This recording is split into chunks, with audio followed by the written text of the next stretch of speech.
Hi everybody, this is Professor Mali sir, and since today we are going to start with the chapter number 7, wave optics from physics second.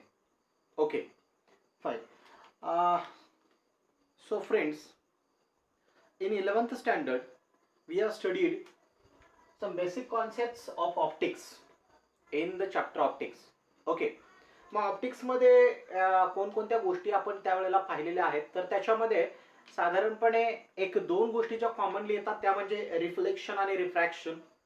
मग तिथं lodge of reflection असतील, lodge of refraction असतील, total internal reflection असेल, त्याच्यानंतर तुमचं dispersion of light असेल, scattering of light असेल, हे अनेक फेनॉमेनॉन आपण त्यावेळेला पाहिलेले आहेत. ठीक आहे, तर आता या चॅप्टरमध्ये आपल्याला काय बघायचं आहे, या चॅप्टरचा जो बेस आहे तर तो म्हणजे वेव्ह थिअरी ऑफ लाईट. आता वेव्ह थिअरी ऑफ लाईट या हेडिंग मध्येच एक शब्द येतोय, तो म्हणजे वेव्ह थिअरी. वेव्हची थिअरी कोणाची? लाईटची, लाईटच्या वेव्हची थिअरी. तर लाईट काय आहे ते आपण बघितलेलं आहे. लाईट म्हणजे just is one form of energy which makes us things visible. ठीक आहे, फाईन. तर आता ही जी लाईट आहे तर ही लाईट बाबा वेव्ह नेचरची आहे का पार्टिकल नेचरची आहे? सांगा, काय सांगता येईल याच्याबद्दल आपल्याला? लाईट जी आहे ती वेव्ह नेचरची आहे का पार्टिकल नेचरची आहे? काय सांगता येईल? आता ऍक्च्युली आपण एक कोणता तरी स्टँड घेण्याच्या अगोदर सायंटिस्टची जी मतं आहेत ते बघूया. कारण सायंटिस्टला जर न्यूटन असेल, हायजन असेल, प्लँक असेल, त्याच्यानंतर तुमचा फुकॉल्ट असेल, यंग असेल, अनेक सारे सायंटिस्ट आहेत ज्यांनी या वेव्ह थिअरी म्हणजे लाईटचं जे वेव्ह आणि पार्टिकल नेचर आहे त्याच्यावरती खूप सारा स्टडी केला. मग तो स्टडी काय होता तो अगोदर आपण बघूया, मग आपलं मत आपण मांडण्याचा प्रयत्न करूया. ठीक आहे, फाईन. तर अनेक लोकांच्या मनामध्ये सध्या हेच असतं की लाईट काय आहे, एक वेव्ह आहे आणि ती अशी असते.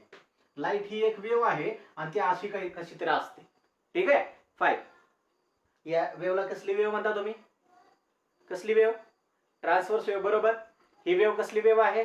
ट्रान्सव्हर्स वेव्ह आहे. आणि ह्या लाईटला आपण ट्रान्सव्हर्स नेचरची वेव्ह असं म्हणतो. एवढा जो कॉन्सेप्ट आहे तो आपल्या डोक्यामध्ये असतो, पण हे एवढंच नाहीये, याच्या पलीकडे खूप साऱ्या गोष्टी आहेत आणि त्या पण आपल्याला बघायच्या आहेत. ठीक आहे, तर बघा आता मग काही सायंटिस्टचं म्हणणं होतं की लाईट ही एक प्रकारची वेव्ह आहे आणि काही सायंटिस्टचं म्हणणं होतं की लाईट ही पार्टिकलच्या स्वरूपात येते, not in the form of wave but it comes in the form of particle. त्याचा सगळ्यात अगोदरचा स्टडी जो केलेला होता तो न्यूटनने केलेला होता. न्यूटन अगदी great person, greatest of the great असं आपण त्याला म्हणतो. ठीक आहे, सो न्यूटनने पहिला स्टडी केलेला होता. तर त्यावेळेला न्यूटनने सांगितलेलं होतं की लाईट जी आहे ना बाबा तुमची, लाईट ही काय आहे? पार्टिकल नेचरची आहे. म्हणजे ज्या वेळेला आता light is a collection of particle म्हणतोय तो, म्हणजे लाईट ज्या वेळेला समजा एखादा सोर्स ऑफ लाईट आहे, जसं की एखादा बल्ब असेल, एखादी लॅम्प असेल, सन असेल, त्याच्यापासून लाईट आपल्यापर्यंत येते. बरोबर. मग सन हा सोर्स ऑफ लाईट घ्या. सन पासून ज्या वेळेला लाईट बाहेर पडते, सो लाईट ही छोट्या छोट्या छोट्या छोट्या छोट्या पार्टिकलच्या स्वरूपामध्ये बाहेर पडते असं न्यूटनचं म्हणणं होतं. Very small tiny particles. आणि हे बघा इथं सोर्स दाखवलेला आहे मी, हा सोर्स ऑफ लाईट आहे आणि याच्यापासून जी लाईट बाहेर पडते तर ती लाईट बाहेर पडत असताना कशाच्या फॉर्म मध्ये बाहेर पडते? पार्टिकल्सच्या स्वरूपामध्ये बाहेर पडते. लाईट कशाच्या स्वरूपामध्ये बाहेर पडते? पार्टिकलच्या स्वरूपामध्ये बाहेर पडते असं त्याचं म्हणणं. आणि हे जे स्मॉल टायनी पार्टिकल्स आहेत त्याला न्यूटनने एक स्पेसिफिक नाव दिलं, कॉर्पिस्कल्स. कॉर्पिस्कल्स. आणि हे जे small tiny particles of light आहेत तर त्याच्या थ्रू लाईट आपल्यापर्यंत येते आणि आपल्याला थिंग्स विजिबल होत आहेत, त्यांना आपण कॉर्पिस्कल्स म्हणतोय. ही सगळी थिअरी त्यानं मांडल्यामुळं या थिअरीला न्यूटन्स कॉर्पिस्क्युलर थिअरी असंही म्हटलं जातं. काय म्हणतात? Newton's corpuscular theory. ठीक आहे, मग आता न्यूटनने हे सांगितलं. ठीक आहे, हो न्यूटन काय म्हणतोय की लाईट जी आहे ना तर ती light comes in the form of particles. Light हे पार्टिकलचं कलेक्शन आहे आणि ते पार्टिकलच्या स्वरूपामध्ये आपल्यापर्यंत पोहोचते. बट न्यूटनला पण विचारणारे खूप सारी लोक होती. मग न्यूटन, तुमच्याजवळ काय एव्हिडन्स आहे? काय लाईट तुम्ही म्हणताय ना पार्टिकलच्या स्वरूपामध्ये जाते, तर मग तुमच्याजवळ एव्हिडन्स काय? Light comes in the form of particles. मग न्यूटनने सांगितलं की बाबा याचे एक मेनली एक दोन एव्हिडन्सेस न्यूटनने एक्सप्लेन केले. पहिला एव्हिडन्स, फर्स्ट एव्हिडन्स त्याने जो सांगितला, तर सगळ्यांना जो परिचय याचा होता तो म्हणजे light travels in the straight line. Light कशी ट्रॅव्हल होते?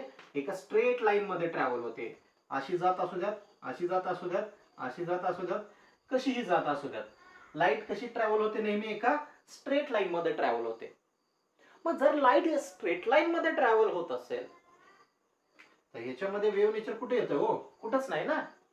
पण लाईट स्ट्रेट लाईन मध्ये ट्रॅव्हल होते हा त्याचा एक एव्हिडन्स होता की light travels in the form of particles. म्हणजे आपण एक छोटासा दगड मारला तर तो दगड जी आकृती तयार करतोय जात असताना तर ती एक स्ट्रेट लाईन तयार होते. ठीक आहे, फाईन. त्याच्यानंतर दुसरा जो एव्हिडन्स होता, पहिला एव्हिडन्स काय झाला? Light travels in the straight line.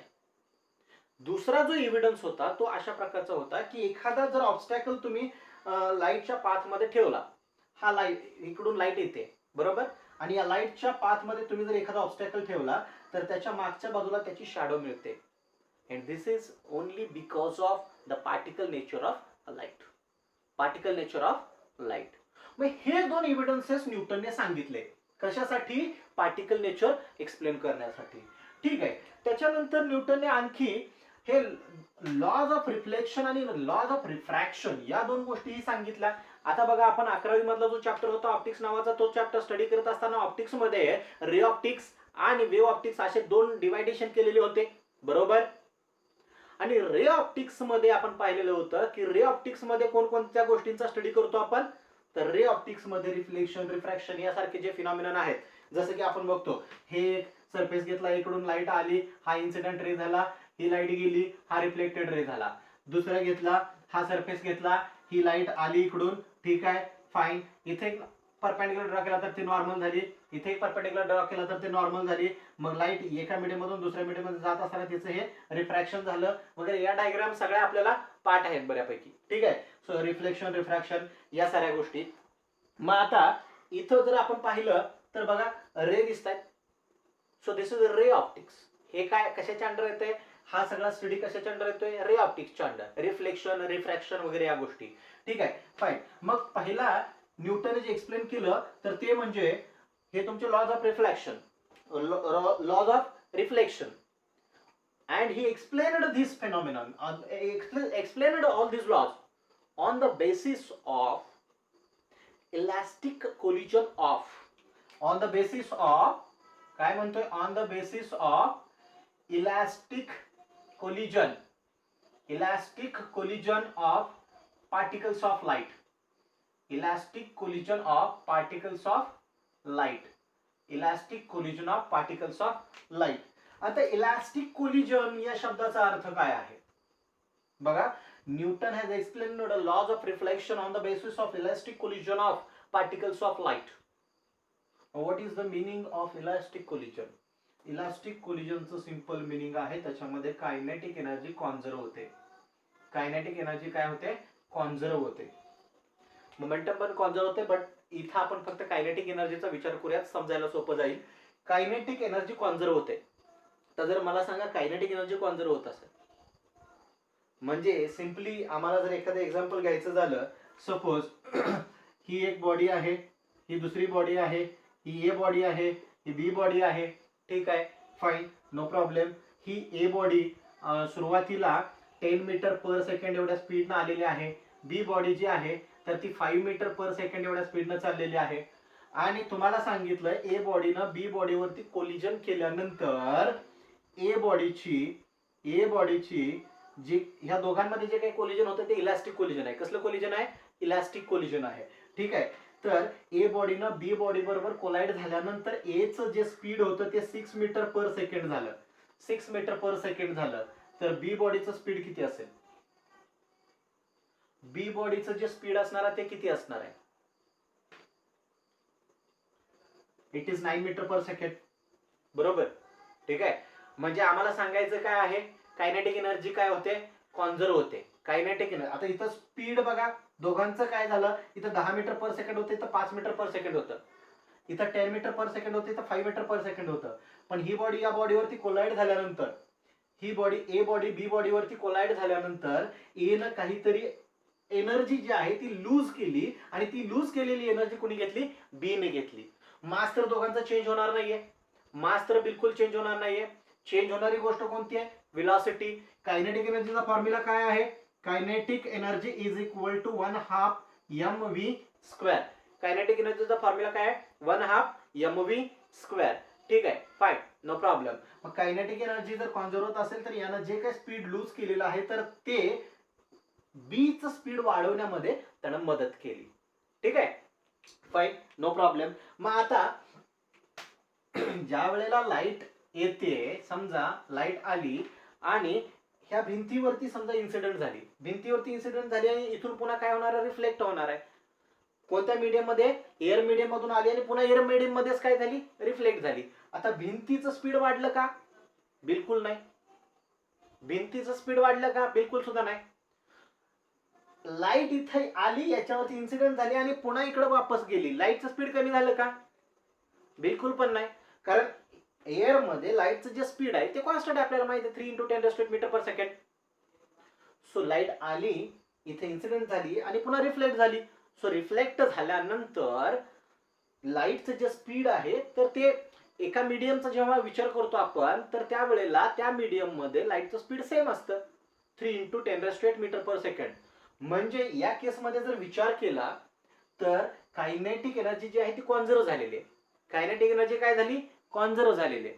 आणि त्याच्यामुळं हे जे लॉज ऑफ रिफ्लेक्शन होते ते एक्सप्लेन करणं न्यूटनला सोपं गेलं. त्याच्यानंतर न्यूटनने एक्सप्लेन केलं laws of refraction. Laws of refraction explain करत असताना त्याने काय सांगितलं बघा, रिफ्रॅक्शनचं फिनॉमिनन आपल्याला सिंपल माहिती आहे. ही लाईट आली, हे इथं नॉर्मल आहे, ऍक्च्युली जायला पाहिजे होती ही अशा प्रकारे. ठीक आहे, फाईन, नो प्रॉब्लेम. जसं की हे आमचं मीडियम नंबर 1 आहे, हे मीडियम नंबर 2 आहे, नो प्रॉब्लेम. आणि आता इथून इथं एका मीडियम मधून दुसऱ्या मीडियम मध्ये लाईट जात असताना ती त्याची डायरेक्शन चेंज करते. काय करते, डायरेक्शन चेंज करते. आणि हा जो काही फिनॉमिनन आहे, change in direction, change in direction of propagation of light, change in direction of propagation of light when it is traveling from one transparent medium to another transparent medium, this whole phenomenon is called as refraction of light. न्यूटनने इथं काय सांगितलं, न्यूटनने इथं सांगितलं की हे rare medium आहे, हे denser medium आहे. तर डेन्सर मीडियम काय करतं, it attracts, it strongly attracts the particles of light towards itself.